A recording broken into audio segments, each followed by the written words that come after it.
Welcome back. You know, I figured I'd have fun with this one because at the time you're watching this, I may very well be riding a Star Wars themed ride in Disneyland. So I figured, why not wear my R2D2? This is, of course, the Geeky jersey company that I've been buying from for, I don't know, it's been at least 5 or 6 years.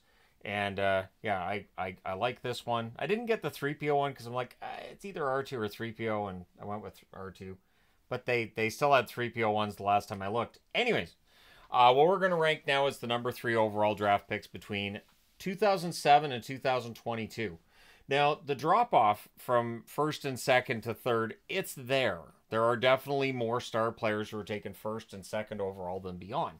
This is part of the reason why I don't go very far with these. So 3 might be the limit. I know I said with the I think with the second pick, I said, I don't know how much further I'm going to go with this. So 3 might end up being the limit. I haven't decided yet. And let's get into why. So number 16 on the list. It's that 2012 draft again. Alex Galchenyuk in 2012. So that's what, bottom 2 in all 3 that have done so far, and the bottom 1 in 2 of them. So I think Ryan Murray was higher than 16th, but yeah, that's a rough draft overall. Galchenyuk, of course, had some good flashes here and there. I think he had a 30-goal season in there, but in the end, it's not a very long career, not as productive as one might have hoped. He bounced around the league a bit as well. Number 15, I did not expect to see him this early on.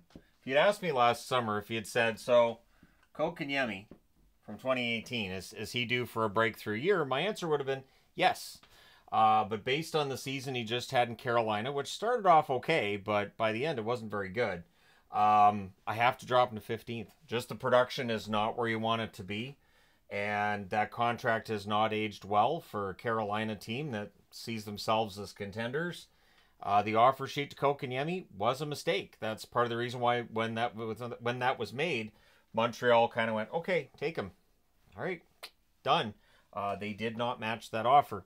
Number 14 on the board from 2010.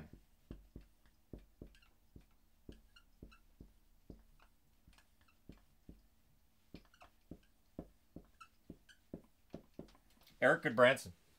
Eric Goodbranson, decent defenseman through most of his career.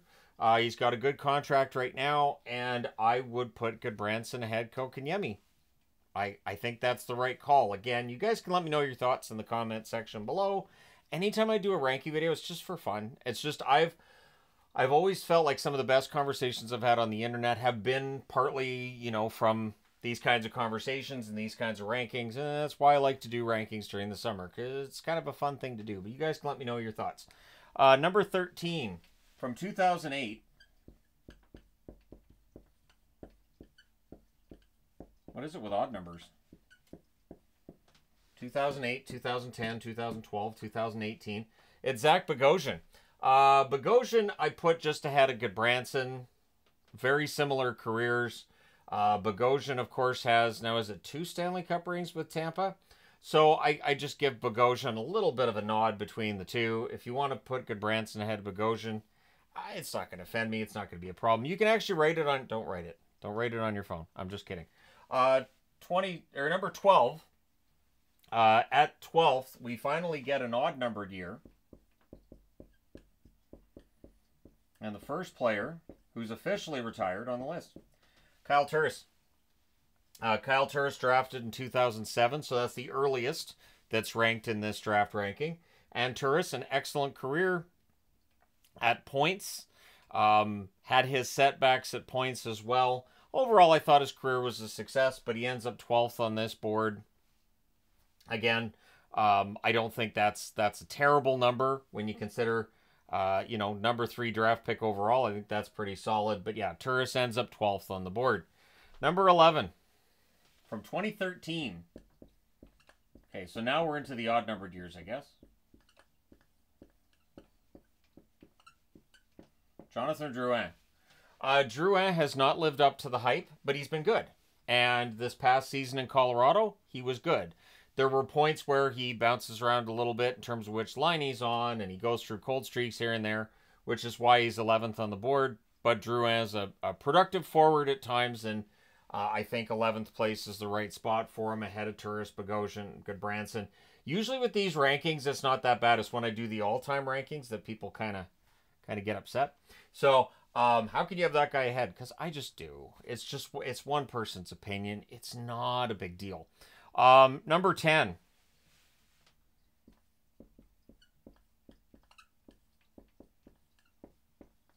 The 2015 draft, stack draft. But Dylan Strome at 3. At times that's been seen as an error in drafting. The guys were drafted after him and all that. Pretty solid players. But Strome had a good year with Washington, and I feel like he's got a good future in their top 6, at least for right now. And so, yeah, Strome gets 10th on the list this time around. And I didn't check last year's list. I don't generally look at the list from one year to the next. I like to just start fresh and not go, oh, that's where I had them last year, because then there's less likelihood of there being movement.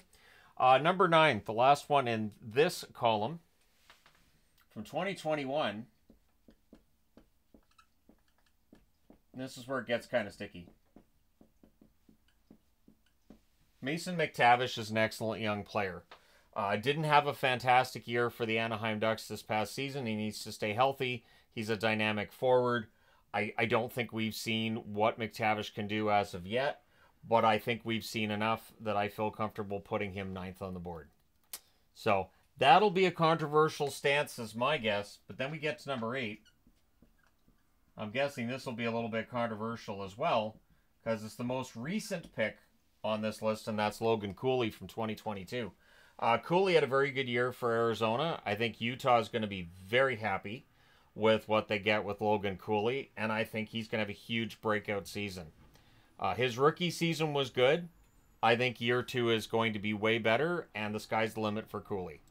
Had to pause for the garbage truck. All right, so number 8, Logan Cooley. Again, I know people aren't necessarily going to like that because of Cooley's limited resume, but I've been very impressed by the player, and so I'm comfortable with him being 8th on the board. Number 7 on the board, going back to 2019 for this one. He's got to be healthy this year. He has to be healthy this year.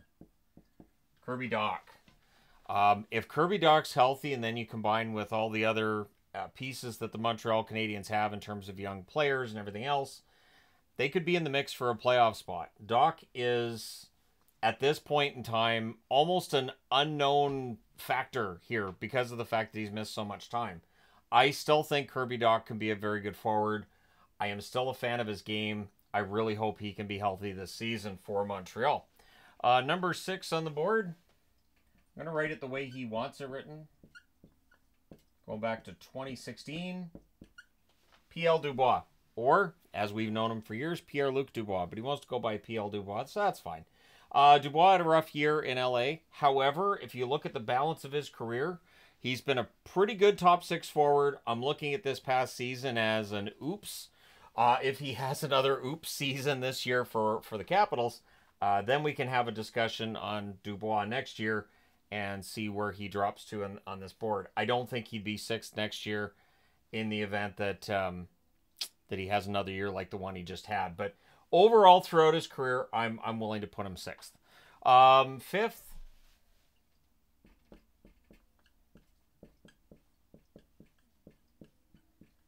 Tim Stützle. So when I did the 2020 redraft, I knew people were going to slag the redraft. You know what? It's fine. Because it's only 4 years since the draft, it's really hard to rank it. And like I said, too, when I was looking at other redrafts from a year ago, they looked awful. So I didn't feel all that bad. Stützle, I still think is the best in that draft class overall. And so he ends up 5th on this board. I think he'll have a very solid bounce back year this coming season from what was a down year for him. I think he should be a 90 to 100 point player. We'll see if he gets there this year. But still, the amount of talent he has is fantastic. Number 4 on the board from 2009.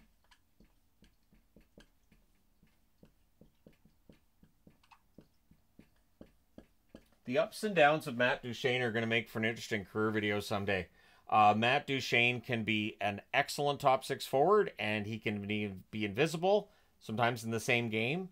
But his overall resume, when you're looking at it, to me, puts him 4th on the board. I can't justify having him 5th at this point, but if Stützle has a really good year, and if Duchesne just has, his average year, don't be surprised the next time I do this if Duchesne's below Stützle. That being said, though, I'm fine with Duchesne being in 4th place. You guys can let me know how you would rank the list. Not a problem, but I'll move on to number 3. Number 3, another Jonathan.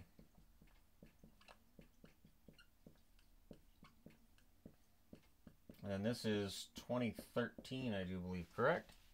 Yes, Jonathan, no, it's 2011. 2013 is Jonathan Drouas. It's the other Jonathan, was 2013. Huberdeau's 2011.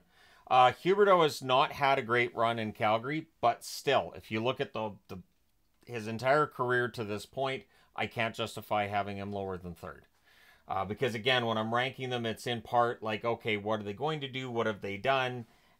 It's a little nebulous. But Huberdeau for me ranks at 3rd. I can't explain how my brain works. I don't know how my brain works. But I'm fine with Huberdeau being 3rd on the list. Again, you guys can let me know your thoughts on the matter. And I know people will. Number 2, whether I ask for them or not, I get told. Number 2, and from the 2017 draft,